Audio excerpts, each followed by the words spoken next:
cada quinta-feira falámos de vidas de santidade, agora da vida de São José Maria Escrivá, que o Papa João Paulo II canonizou em 2002. Como sempre, e desde já há muitos anos, é uma rubrica de história que Dom Manuel Clemente... Já começa a fazer história, não é? Já começa a fazer história. 98. Já tem história, de certeza, neste programa. Já são muitas semanas em que nós recordamos esses antepassados e o património que temos na Igreja Católica. Desta vez, histórias de santidade, histórias de São José Maria Escrivá. São José Maria Escrivá, exatamente. E nós vimos na semana passada alguma coisa da sua infância e de como esses primeiros anos, por um lado, revelaram e, por outro lado, determinaram um temperamento, uma personalidade, uma orientação humana para já. E este para já não é apressado, porque essas orientações humanas que vêm da família, que vêm do ambiente, em que os primeiros anos são vividos, depois são a base de uma vida cristã, que não tem outro fundamento, senão esta mesma, da própria vida humana, com a graça divina. Com a adolescência, novos sinais apareceram. Os nossos telespectadores que nos ouviram hão de estar lembrados que houve algo que marcou a vida desta família Escrivá, que foi a falência do pai em Barbastro e, portanto, a sua deslocação para Logronho. E é aí que ele continua a estudar os estudos secundários, chamaríamos nós, porque os primários tinha feito ainda em Barbastro, até nos irmãos das escolas pias, os Colápios, como também se diz, uma velha congregação de São José de Calazans, também um aragonês que se dedicou à formação da juventude, e foi aí que ele, em Barbastro, com os Colápios, fez os seus estudos primários. Agora, a família veio para Logronho e lá continua ele os seus estudos. É um bom estudante. Os mestres apreciam-no e lembraram-se dele durante muito tempo, o seu temperamento vivo, a sua aplicação aos estudos, a sua facilidade de dominar os assuntos e também de estar nos vários ambientes, escolar no caso. E ele, quando se aproxima ao fim do liceu, diríamos nós em Portugal, dos estudos secundários, orienta-se, antes de mais, para a arquitetura. Ele realmente vai mostrar sempre um pendor arquitetural, no sentido de formar os espaços, arrumar as coisas, mas esse pendor, ali, no final do seu secundário, era para o curso de arquitetura propriamente dito. E claro, que ajudava muito a família, se prosseguisse e se arranjasse uma profissão civil onde os seus muitos méritos se revelassem. Isso para o pai era muito importante, não nos esqueçamos que o pai tinha falido, isto era uma experiência, diríamos hoje, traumática, ou quase, e por isso o futuro da família, a consolidação era muito importante, e o pai via com bons olhos os sucessos escolares do filho, qual o pai não veria, e portanto um futuro promissor e uma carreira. Mas acontece, como estas coisas da graça sucedem também, que no Natal, pelo Natal, dezembro de 1917, o nosso jovem José Maria, tinha nascido em 2, portanto estamos aqui à volta dos 15 anos, o nosso amigo José Maria repara no chão nevado, portanto, na neve do caminho, as marcas dos pés de um carmelita descalço, precisamente, que por ali tinha passado, tinham-se estabelecido há algum tempo em Logronho, os carmelitas, e alguém, um deles, passou e deixou as marcas dos seus pés descalços na neve. Isto parece uma coisa corriqueira, pareceria, assim, normalmente, para ele teve um significado profundo. Então, o que é que leva um homem como estes a vir assim, descalço pela neve? É um religioso, é um homem que consagrou a sua vida a Deus. Estas marcas são sinais dessa consagração. E eu? E o que é que eu faço por Deus? Então, se estas pessoas vão a este ponto, e eu o que é que faço por Deus? De alguma maneira simbólica, e mais que simbólica, este acontecimento, que parece, enfim, tão ocasional, quase fortuito, para José Maria é uma vocação, propriamente dita, no sentido do chamamento a algo mais.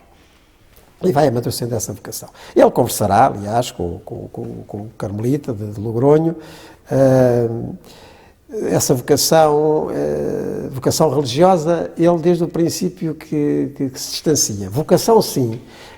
Vocação sacerdotal desenha-se no horizonte. Agora, religiosa, no sentido da separação que de algum modo ainda tinha do mundo, da atividade do dia-a-dia, isso ele começa a perceber que não é esse o seu caminho. Estas coisas vão-se acumulando no sentido que levará mais tarde à fundação do Opus Dei.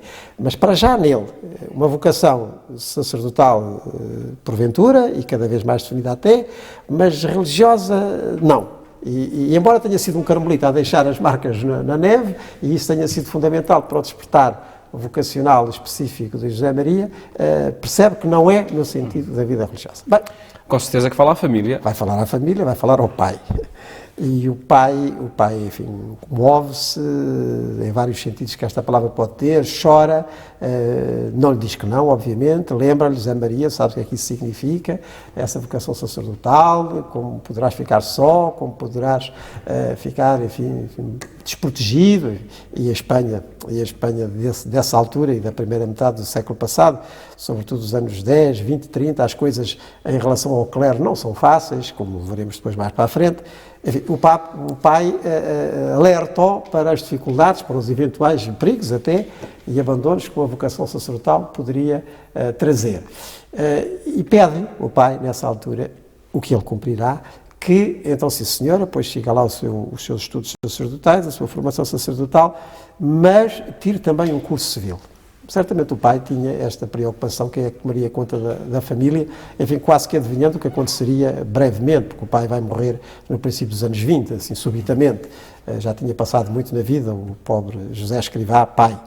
E pronto, e com estas condições, diríamos, José Maria vai prosseguir os seus estudos sacerdotais. Primeiro como aluno externo, no próprio seminário de Logronho, mas no princípio da teologia ele vai transitar para o seminário de Saragoça. Saragoça é a capital do Aragão, com a Senhora do Pilar, e vai ser importante esta nota da Senhora do Pilar, porque assim como de algum modo a Senhora de Torre-Cidade, desde aquele milagre que o salvara com 2 anos, vai presidir à sua infância, agora, nesta sua juventude seminarística e sacerdotal, será a Senhora do Pilar, portanto, a Senhora de Saragoça, de algum modo, a padroeira, a protetora deste caminho.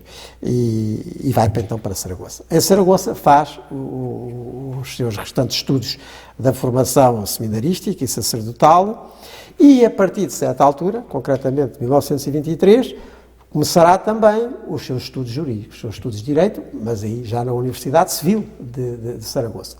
Portanto, até 1925, ao ano da sua ordenação sacerdotal, ele está no seminário de Saragoça, está como seminarista e até estará como prefeito, diríamos nós, ou seja, como inspetor, isto é, ele, tão novo, estamos a falar de um jovem de 20 anos, 21 anos, 22 anos, será a partir de certa altura também o prefeito dos seus, pelo menos de parte dos seus colegas seminaristas, o que revela bem como, enfim, o seu caráter, o seu temperamento determinado já estava a ser reparado pelos seus superiores, e é assim que ele vai continuar os seus estudos em Saragoça, quer do ponto de vista da formação teológica, quer já, a partir de 1923, do ponto de vista do direito, com que ele, de algum modo, se tinha comprometido na conversa com o pai, para ter também uma profissão civil, mas que também será importante vocacionalmente para Escrivá e para a sua obra, ou seja, esta atenção às obrigações civis, aos trabalhos civis, às disciplinas cívicas, chamemos para já deste modo, como era no caso dele o direito, a sensibilidade a esses meios não eclesiásticos, no sentido restritivo do termo. A sensibilidade, se quisermos, secular, no sentido do mundo, do século, onde a atividade cristã se também tem que exercer. Isso aproximou de muita gente, na Universidade Civil de Saragoça, quer de gente que era cristã, que era católica praticante como ele, certamente, mas também muita gente que o não era. E ele vai ser bem quisto, quer por professores, quer por colegas, vai ser bem quisto nesses meios da Universidade Civil, e vai o adaptando a esses espaços leigos, seculares, mesmo sendo ele um seminarista e depois um sacerdote. Tudo isso é muito importante. É por esta altura também que tem mais um irmão, quando é para o seminário. Lá está, estas notas providenciais que acompanham a vida dos santos, e no caso de José Maria Escrivá, porque a preocupação do pai, não é? Já tinham falecido 3 filhas, as 3 irmãzitas de José Maria Escrivá. Havia a irmã mais velha. Estava o pai, estava a mãe, estava a irmã mais velha. Escrivá, José Maria, ia para o seminário. Pois bem, Deus nunca fica sem recompensar aqueles que são generosos. Pouco depois de José Maria entrar no seminário, e já, enfim, com uma certa distância da vida dos pais, nasce-lhes um filho, Santiago, portanto o irmão mais novo de José Maria, estão a ver, muitos anos.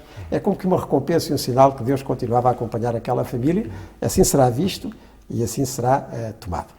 Há também um outro sinal, e sinal enfim, desses tempos conflituosos para a Igreja Espanhola por estas alturas, que se passa na Diocese. Claro, olha, em 1923, por aí, é assassinado o próprio cardeal, arcebispo de Saragoça, por um anarquista, numa bênção, numa cerimónia pública, há um anarquista que assassina, que mata o cardeal Soldevila, e até vai acontecer que depois, até à ordenação, Saragoça não terá arcebispo, há o processo todo de nomeação do novo arcebispo. Portanto, esses últimos tempos de seminarista e até à ordenação sacerdotal de José Maria Escrivá, Saragoça não terá ainda o seu bispo empossado. E é nesse contexto que ele próprio vai fazendo interrogações. Vai fazendo interrogações e vai se afirmando, quer no sentido religioso profundo, no sentido da sua vocação, da sua entrega, quer no sentido da atenção ao mundo, quer esse mundo, quer da universidade, quer da sociedade, com estes contrastes que nós fomos vendo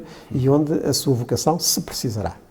Fica para 2 a 8 dias esse momento da ordenação, por certo, importante na vida de São José Maria Escrivá, num encontro que iremos manter e continuaremos a manter em cada quinta-feira aqui no programa Eclésia com Dom Manuel Clemente para recordar histórias de santidade.